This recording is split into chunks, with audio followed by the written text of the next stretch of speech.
Today we will start our new exercise 1.6। इस exercise में हमें कुछ ऐसे क्वेश्चंस हैं जो कि आपके काफ़ी इंपॉर्टेंट है। एक्सपोनेंट से रिलेटेड हमारा ये दिया गया है, एक्सपोनेंट फॉर रियल नंबर से के लिए दिया गया है। तो सबसे पहले हम एक्सपोनेंट के कुछ प्रॉपर्टियों को समझेंगे, उसके बाद हम क्वेश्चनों को करेंगे। क्वेश्चन नंबर 1 को भी तभी सॉल्व करेंगे जब हमारी कुछ प्रॉपर्टियों को हम देख लेते हैं। क्वेश्चन नंबर 1 में हमें दिया गया है फाइंड, इनको वैल्यूओं को सॉल्व करना है, तो वो तो आसानी से हो जाएंगे, लेकिन कुछ प्रॉपर्टी हैं वो समझ लेते हैं। जब भी आपको कोई भी नंबर का, जैसे आपको a की वैल्यू m दी गई है एंड a की वैल्यू n दी गई है, तो जब बेस सेम होगा तो हमारा क्या होगा, m प्लस n हो जाएगा। मीन्स कहने का ये है कि जब आपका बेस सेम दिया हो तो बेस एक बार लिख लेंगे हम, एक बार लिखने के बाद जो एक्सपोनेंट होंगे उनका एडिशन हो जाएगा। जब आपका बेस सेम दिया हो और डिवाइड हो तो क्या होगा, जब बेस सेम हो और डिवाइड हो रहा हो तो जो पावर्स जो हैं वो क्या हो जाएंगी, माइनस हो जाएंगी, सब्ट्रैक्ट हो जाएंगे। थर्ड प्रॉपर्टी है आपकी, जब आपका नंबर m दिया है और इस तरह से उसी की पावर n दी गई है तो क्या हो जाएगा, m n हो जाएगा। अगर आपको इस तरह से दिया है a की पावर m दी गई है और a की पावर n दी गई है तो इसको लिख सकते हैं a की पावर mn, इस तरह से भी लिख सकते हैं। तो ये कुछ प्रॉपर्टी हैं जिनको आप एक्सपोनेंट की फॉर्म में आप यूज़ कर सकते हैं। तो चलिए अब हम अपने क्वेश्चन को स्टार्ट करते हैं कि इस तरह के क्वेश्चन को हम कैसे सॉल्व करेंगे। क्वेश्चन नंबर 1 है हमारा। सबसे पहले उसने दिया है कि इसके ऊपर हाफ लगा हुआ है। हाफ से मीन्स क्या है, 1/5 का मीन्स क्या है, 1/3 का मीन्स क्या है वो समझिए। सबसे पहले इसका मीन्स है अंडर रूट। अंडर रूट का मीन्स होता है कि ये लगा हुआ है 2 के ऊपर लगा हुआ है, तो यहाँ पे इसको हम लिख सकते हैं 2 की पावर हाफ। इसको अगर हम खोलेंगे तो इस तरह से लिख सकते हैं। लेकिन जब इसके ऊपर ये 2 के ऊपर 1/3 लिखा है तो इसका साइन क्या होगा, इसका मीन्स है कि यहाँ पे 3 हो जाता है। मीन्स जब ये अंडर रूट लगा होगा तो इसका मीन्स ये है कि यहाँ पे 2 लिखा हुआ है। अगर यहाँ पे ये 5 लिखा हुआ है तो इसका मीन्स क्या है, 2 के ऊपर 5 लिखा हुआ है तो इसका मीन्स ये है कि जब हम इसको खोलेंगे तो 1/5 हो जाएगा, 1/5 हो जाएगा। तो इस तरह से हम इनको खोल सकते हैं। तो चलिए अब क्वेश्चन को स्टार्ट करते हैं। जब भी इस तरह का नंबर दिया हो तो उसको सबसे पहले क्या कर लेंगे, 64 जो दिया गया है उसके हम फैक्टर कर लेते हैं। चलिए हम फैक्टर कर लेते हैं। इसके फैक्टर हमने किए तो 16 2 8 2 4 2 2 जा 2 1 जा। तो यहाँ से हमने देखा कि 64 के जो फैक्टर आए हमारे 2 multiply 2 multiply 2 multiply 2 multiply 2 1 2 3 4 5 6 1 2 3 4 5 and 6, ये सब फैक्टर आ गए हमारे 64 के। हमने इस तरह से लिख लिया 1 2 3 4 5 6। अभी हम इसका क्या करेंगे, इसको 2 की पावर हम कितना लिख सकते हैं, 2 की पावर हम इसको क्या लिख सकते हैं, 6 भी तो लिख सकते हैं। 2 की पावर 6 लिख लिया और 1/2 तो हमारा चल ही रहा है। ये एक्सपोनेंट है, एक्सपोनेंट की फॉर्म में ही लिखा जाएगा। मीन्स इसको बराबर में नहीं लिखेंगे, इसके बेस में नहीं लिखेंगे, इसको ऊपर ही लिखा जाएगा। इससे हमने इसको कट कर दिया तो यहाँ से क्या होगा, 2 की पावर 3 आ गया। और 2 की पावर 3 को हम कितने टाइम्स खोल रहे हैं, 3 टाइम्स खोल सकते हैं। तो 2 2 या 4 2 या 8, ये हमारा आंसर हो गया। इसी तरह से हम क्वेश्चन नंबर नेक्स्ट को करने वाले हैं। 32 के फैक्टर कीजिए। सबसे पहले 32 के फैक्टर हो जाएंगे 2 मल्टीप्लाई 2, मैं डायरेक्ट नहीं कर रहा हूँ, उसको फैक्टर करके मैं आपको शो करके बता दे रहा हूँ कैसे करना है आपको। आपने देखा 2 मल्टीप्लाई 2 मल्टीप्लाई 2 मल्टीप्लाई 2 मल्टीप्लाई 2, ये 5 टाइम्स आ गया हमारा, 5 टाइम्स आ गया 1/5। ये एक्सपोनेंट है, एक्सपोनेंट की फॉर्म में लिखेंगे। यहाँ पे मल्टीप्लाई करके आपने लगा दिया, गलत हो जाएगा आपका। तो 2 की पावर जो हमारी आई है, 2 की पावर कितना है हमारा 5, और ये 1/5 हमारा ऑलरेडी है। 5 से 5 हमारा कटे हो जाएगा। 2 की पावर कितनी आ गई 1, तो यहाँ से आंसर 2 की पावर 1 का मीन्स वही होता है। तो ये हमारा आंसर आ गया। एंड लास्ट है हमारा 125।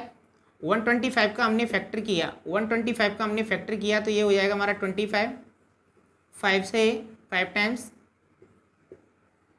और ये आ गया हमारा 5 मल्टीप्लाई 5 मल्टीप्लाई 5।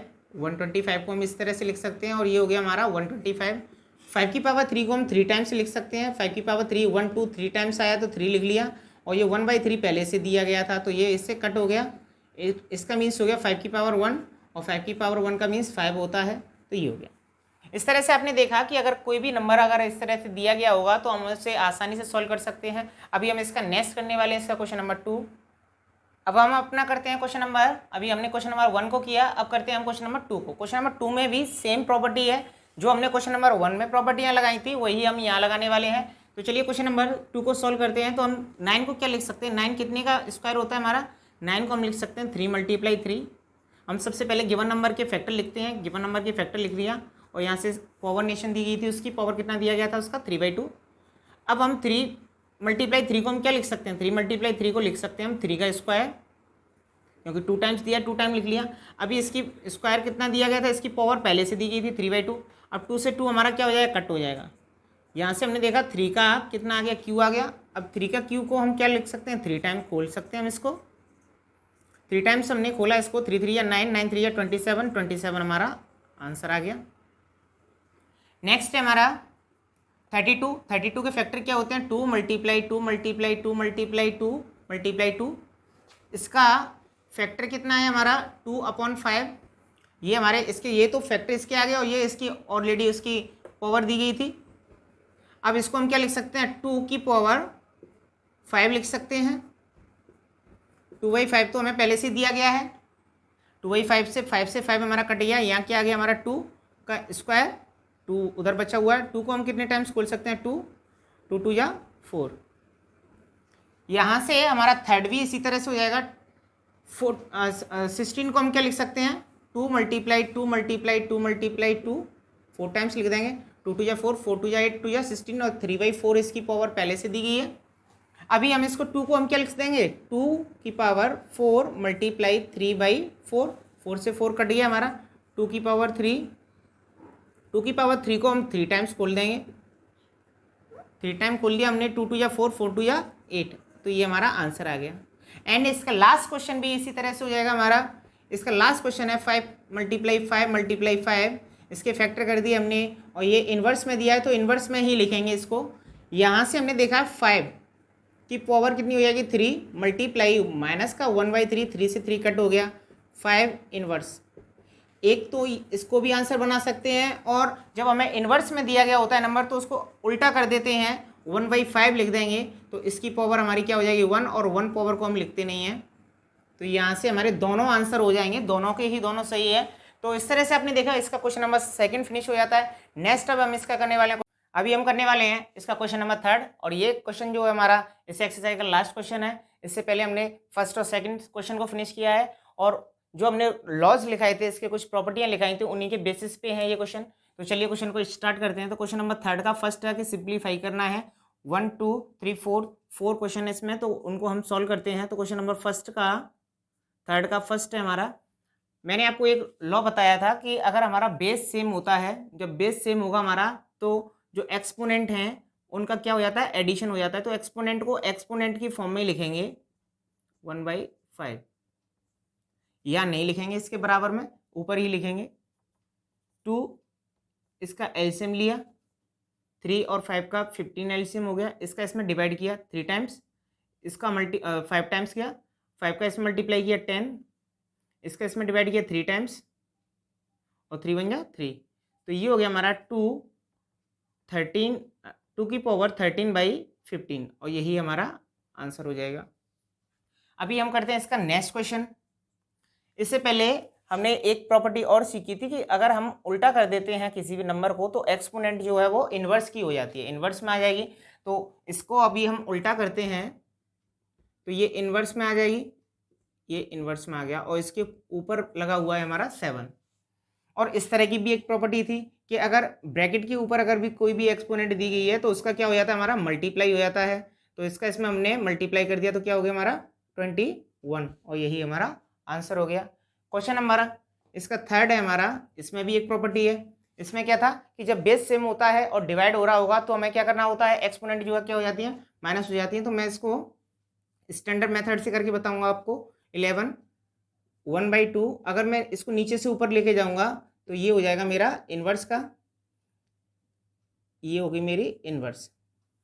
नीचे से जब इसको ऊपर लेके जाएंगे तो ये इन्वर्स में आ जाएगा। अभी क्या है, इन दोनों का बेस सेम है, जब बेस सेम होता है और मल्टीप्लाई हो रहा होता है तो एक्सपोनेंट क्या हो जाती हैं, ऐड हो जाती हैं, ऐड हो गई, और ये साइन माइनस का था तो माइनस का लगा लिया हमने। अभी क्या हो रहा है, माइनस अभी इनका एलसीएम लेने के बाद इनको सॉल्व भी कर देंगे हम। इनका एलसीएम लिया, हमारा 4 आ गया। इसका इसमें हमने डिवाइड किया, कितना हो गया 2, 2 बन जा 2, प्लस माइनस माइनस 4 बन जा 4, तो 1 टाइम गया हमारा, तो 1 का मल्टीप्लाई कर दिया 1 में, तो ये आ गया। तो यहाँ से हो गया 11 की पावर 1/4, यहाँ से इसका आंसर हो गया। अभी हमारा लास्ट है।